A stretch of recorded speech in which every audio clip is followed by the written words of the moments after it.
Welcome back, everybody, and thank you for joining us here on Instagram for another Waldorf Wine Wednesday. I'm Christian LaRoche. I'm sales manager for Waldorf Wine Group here in Vancouver, and I'm so glad you could join us here. Hey, there's our good friend David Lancelot. Good to see you, David. Hope you're keeping well. Waldorf Wine Wednesday, as the name implies, this is something we do every Wednesday. We started this back May of 2020. Yeah, the beginning of the pandemic. This is our way of pivoting online to bring some Waldorf Wine Group content out. And yeah, we've been doing it ever since. Waldorf Wine Group, if you're not familiar, we're a small family-owned wine importing company started up back in 1993 by Andy Waldorf. Still at the helm and bringing in some European wines into British Columbia and into Alberta. Hey, there's our good friend Virtual Wine Concierge. Good to see you.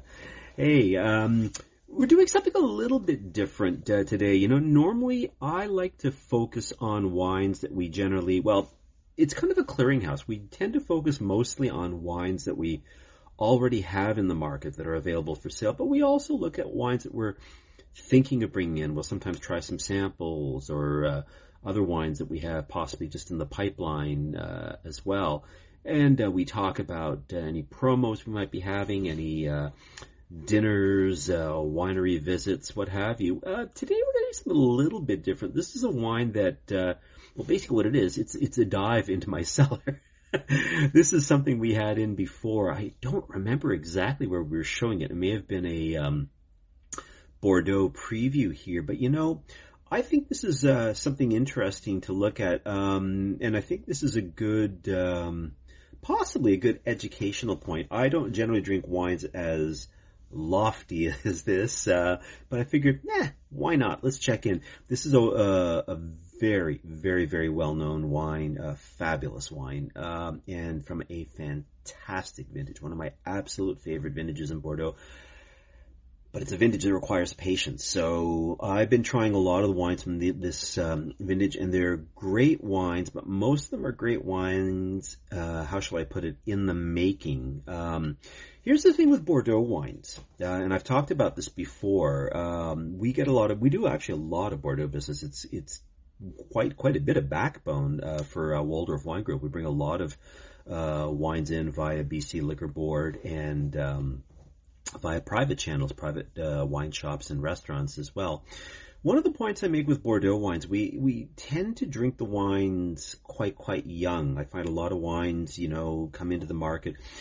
Bordeaux is sort of a funny market. It's a bit of an odd wrinkle that you find because there's a real hierarchy and there's also a real structure in place in terms of the ways that you do business in Bordeaux. Us as a winemaker, it's very difficult for us, especially at some of the better known estates. We can't just walk up and ring the doorbell and say, hey, we want to buy your wine. You have to have a representative. You have to have an intermediary who will basically facilitate that relationship. I mean, call it a middle person, what have you, but you need. And within Bordeaux, there's some, I'd say about 400 or so of these companies, and we work with absolutely one of the best in the business. And Bordeaux, especially at the level that we're talking about, now we're going to be trying a classified growth wine. You know what? Let's flip the camera and I'll show you really quickly what we're showing, and then I'll get back on with my rant here. But we're up in the Saint Estephe. This is one of the classified growths from the 1855 classification. A really cool chateau. Yeah, this is Chateau Calon Segur from Saint Estephe. This is the most northerly of the Medoc Cru Classe from the 1855 classification, and this is from the fabulous 2005 vintage. Yeah, cool wine. Used to be a very secretive property, so to speak. These folks flying under the radar. Wow, hey, I'm honored. Chianetti Winery from Dogliani is joining us here. Nice to see you folks. They're very, very honored to bring their wines here into British Columbia and Alberta as well. Fantastic. We're talking Chateau Calon Segur, Saint Estephe, the most northerly Grand Cru Classe from the 1855 classification, very old property. What I was going to mention is Bordeaux is very particular. Getting back to it, again, I can't walk up to the chateau, ring their doorbell, say, I want to buy your wine. We have to go through an intermediary. We use one of the absolute best intermediaries in the business. We work with a company called Chx Latour, absolutely stellar wine sourcing. When we're getting into Cru Classe Bordeaux, the name of the game is provenance. You have to know your source. There's no shortage. We've seen counterfeit wines happening. We have a lot of wines that come in. If a restaurant goes out of business, what do? They sell the cellar. Sometimes, it's all about, if you can get it, the absolute best is buy it directly from the chateau. And that's what we do at Waldorf Wine Group. We buy directly from the chateau or directly from our négociant's cellar. So it's very, very important in that sense because, the less that a wine moves around, if you buy a wine, how many times has that wine been through the Panama Canal? Has it been stored properly? Has it been shipped in refrigerated containers, et cetera, et cetera? The less that it's moved and handled, the better chance you have that you're going to be getting a stable product. So we're very, very fussy about that. So we go for that. In Bordeaux as well, the point I was trying to make was we tend to drink our wines at a very young stage. Now, it can be anything from very simple, regular Bordeaux, Bordeaux Supérieur, all the way up to Grand Cru Classe. But a lot of the wines come into the market quite young. The process with Bordeaux, we go every year to Bordeaux. Typically, the wine is harvested generally in September of a given year. Well, the following April, the wine business, the press, the trade rather, all descends upon Bordeaux, and they host what's called their en primeur. So it's a snapshot. It's a chance to kick the tires on the new vintage. So what'll happen is, in all the different communes, there will be one chateau that will host all their neighbors, and you as an agent or a journalist or what have you, or a liquor board buyer will be there, and we do tend to go every April and spend the better part of a week there. Generally, we accompany the buyer from the BC Liquor Board for several days as well. It's a great exercise in trying to judge the quality of the vintage. But yeah, you go from chateau to chateau. They're hosting all their neighbors, and you go around and you judge the quality. Generally, what happens is a lot of the wine press will score the wines and release their scores, and that kind of sets what we call the opening prices. So what ends up happening is a lot of these wines are offered for sale while they're still aging in barrel. And so you're buying the wine in advance while it's still aging. It's sort of an act of trust, but you generally buy it at a better deal. And it's good for the chateaus, of course, because they get cash flow. And so what ends up happening is the wines generally come to market 3 years after the vintage. So, for example, this year, 2024, around about September, October, all the wines that the BC Liquor Board has bought from the 2021 vintage will be released into the market. And that's generally how it works. So a lot of people will load up and buy their wines then, because, if you go back to buy them 5, 10, 15, 20 years after the fact, they're not going to get any cheaper. So that's one of the things. So the point I was going to make is a lot of the wines get released into the market when they're quite young. And of course, people take them home. They want to try them. Restaurants will buy them. So this is what I call baby fat stage. The wines are very young. They've got ripe upfront fruit. They've got a lot of fruit tan, a lot of wood tans. They drink quite well for a little bit. They don't have a lot of layers of flavor yet, but they are yummy to drink, and they're still quite tannic.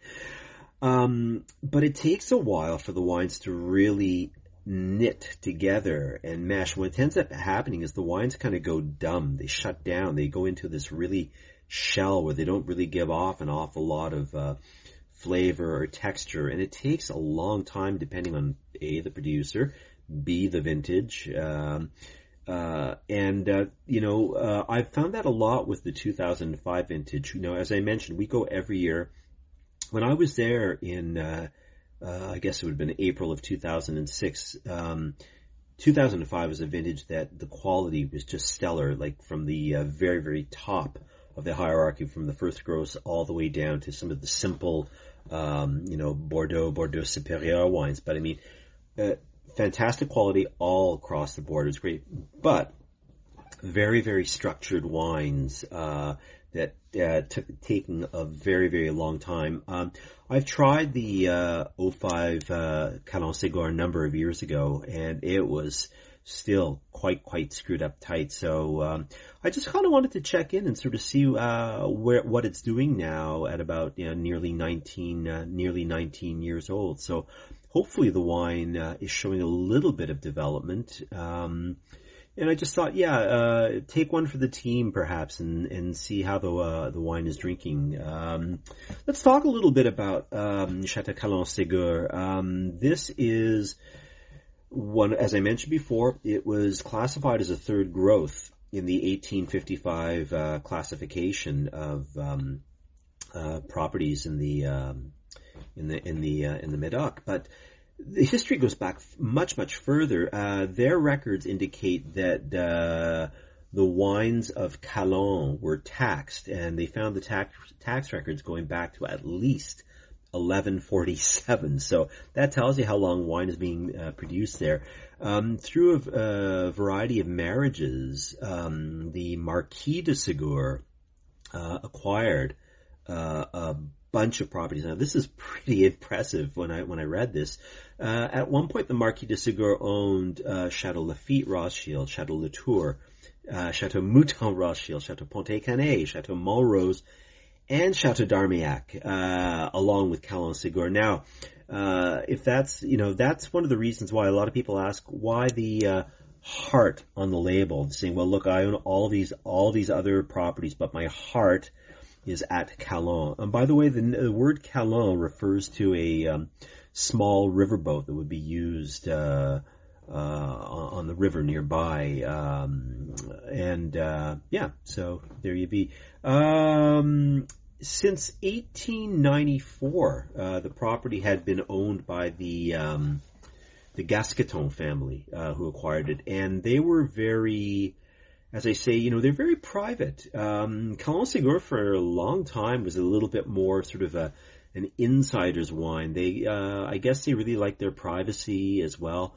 Very, very well-known wines for the quality, but things like they didn't have any road signs indicating how to get to the chateau, and it was always very, very difficult to get an appointment with them. So I feel very fortunate to have been there.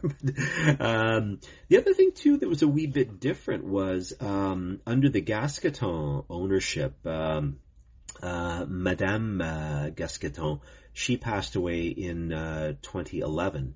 And after that, the chateau was sold to the Sur Avenir insurance company, who set about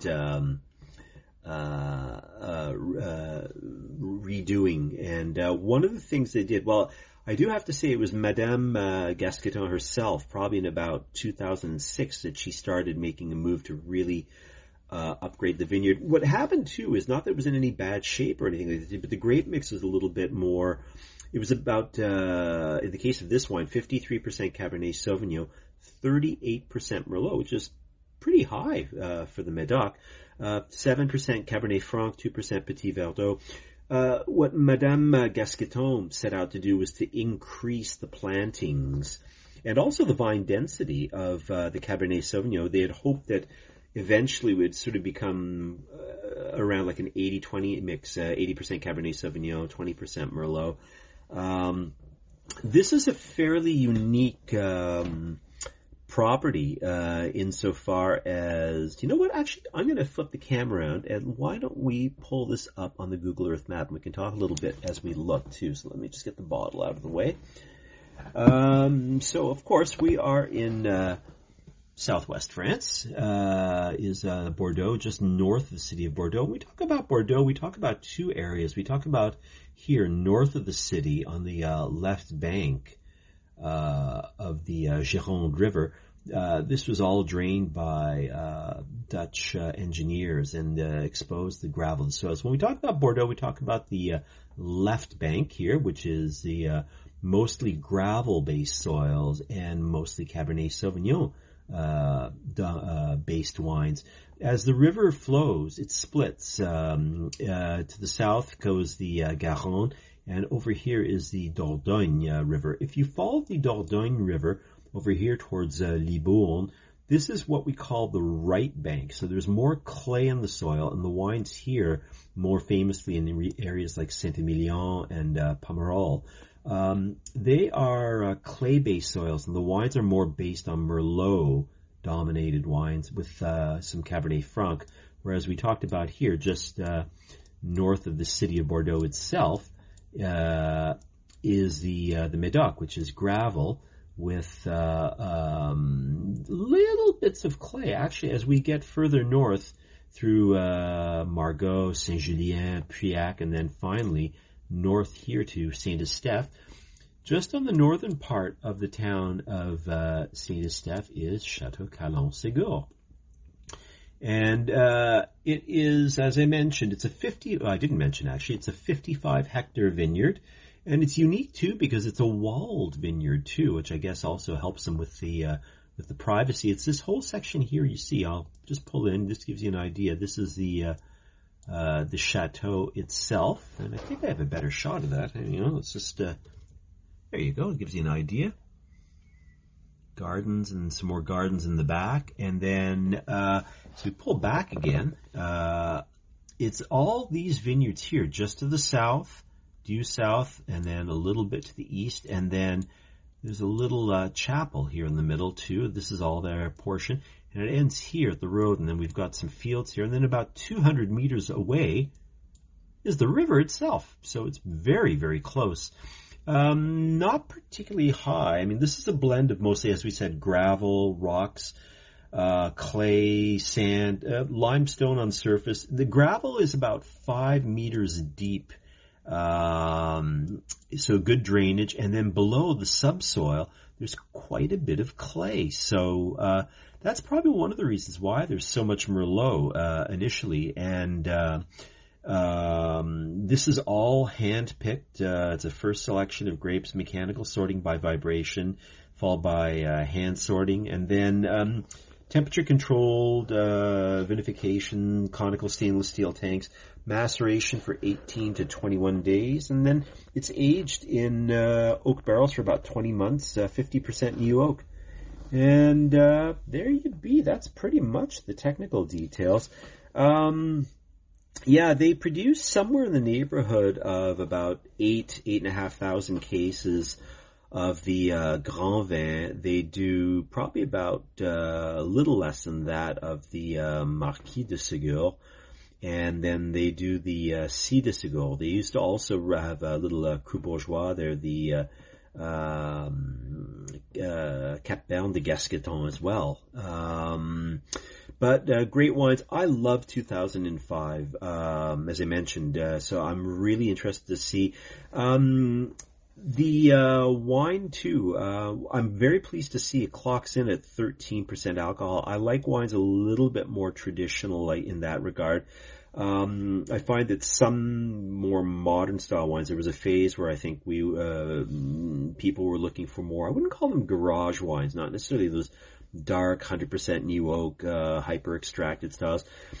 Yes, there was a phase of that as well too, but sometimes too you get some wines that are very opulent, 14.5%, 15% alcohol. I'm not saying they're doing a take on Napa, but I find sometimes too the wines can lose a little bit of their typicity and maybe become more like a caricature. I don't know if I'm saying that properly, but sometimes less is more. And I like subtlety rather than, in your face, high octane, 100% new oak. I don't like feeling like I'm sucking on a 2x4.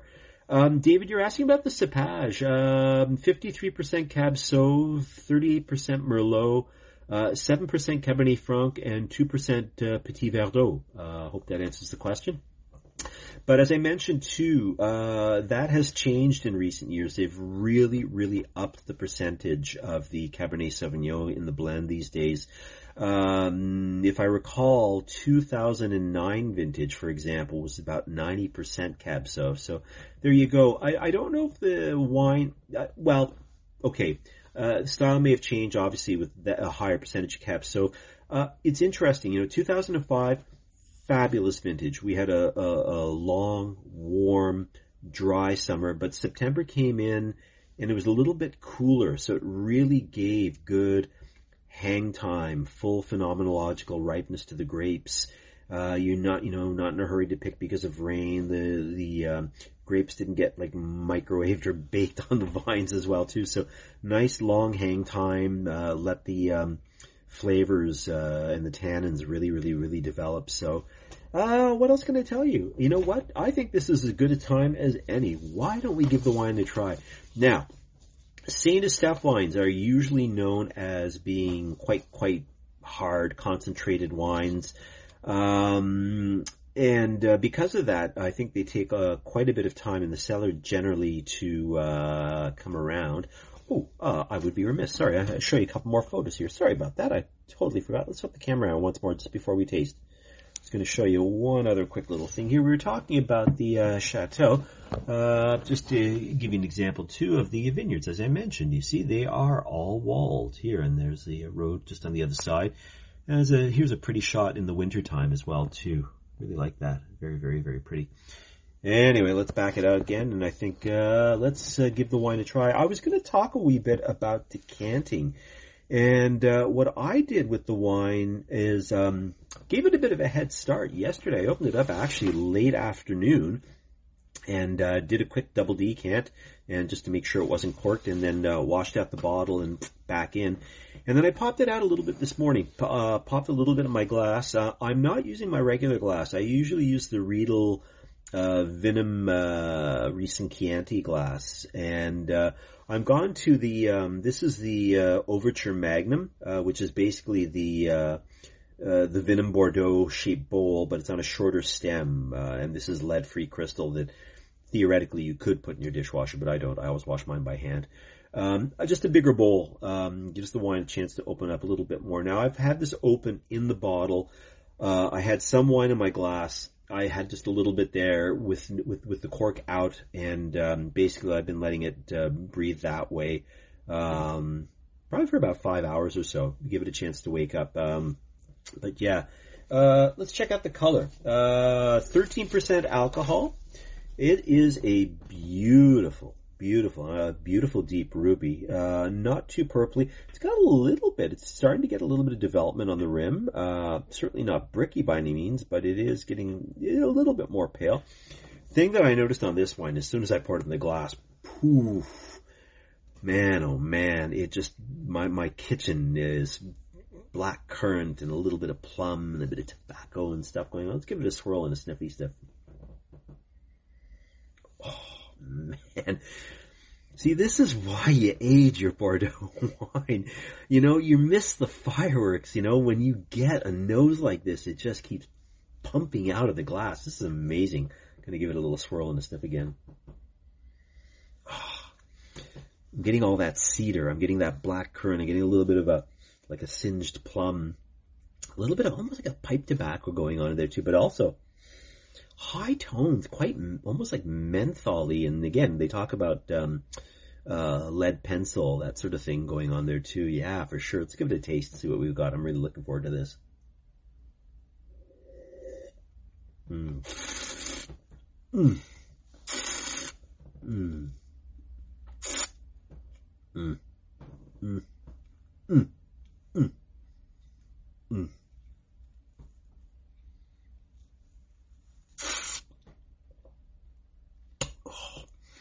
That is so silky. Holy cow.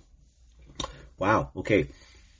There's some grippy tannins still there on the end. They kick in on the finish there too, but it's really nice. It's so smooth. I mean, ripe, silky tannins. And I'm getting, again, the plumminess of the Merlot really kicks in. But what I love about it too is this isn't like I said, it's not like this over-extracted beast with like a wall of oak on it. The oak is really nicely integrated right now. It's there for sure. I'm picking up definitely it's sort of like a toasty cederiness going on too, but the persistence of the flavor, wow, there's so many replays on the finish right now too. But Definitely needs some food. It's definitely got a solid core. This is kind of what I call one of those wiry wines. It's not big and beefy and extracted and things like that. I really like, this is just so elegant. I'm just going to have another sip. Mm.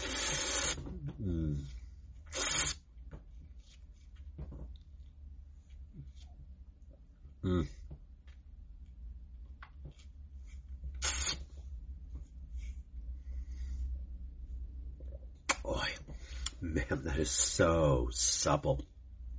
Love it. Really velvety, but yeah, definitely. This is probably just entering at the very, very beginning of its drinking window.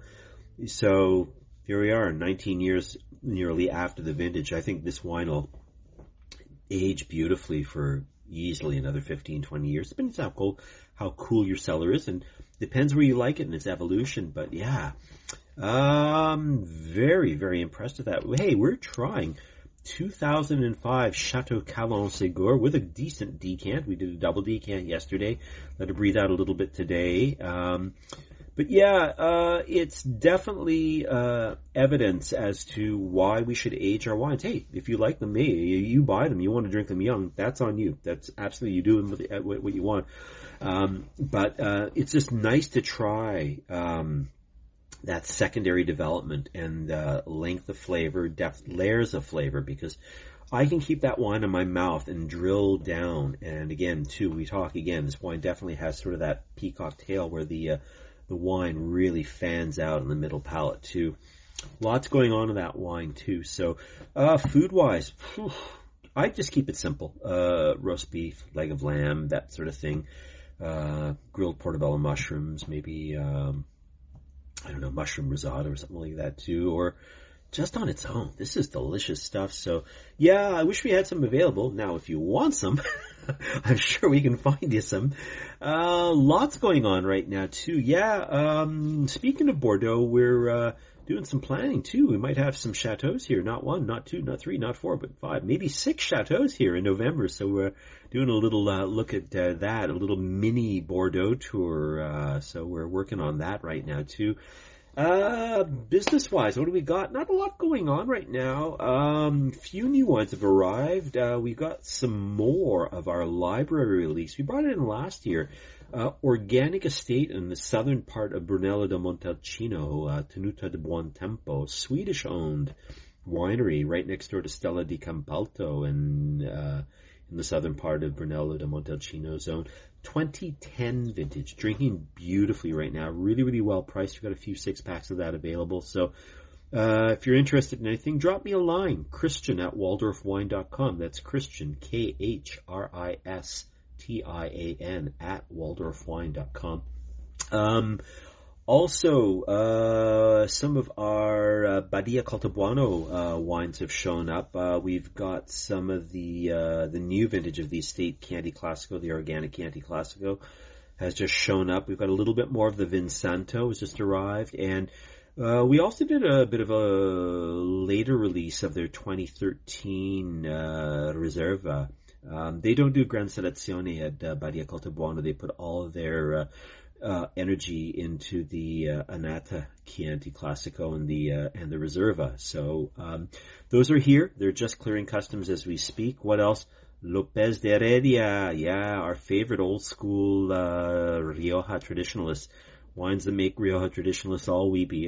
Still have a few cases here too. They're on allocation. Might be able to squeeze out a case or two. If you want, let me know.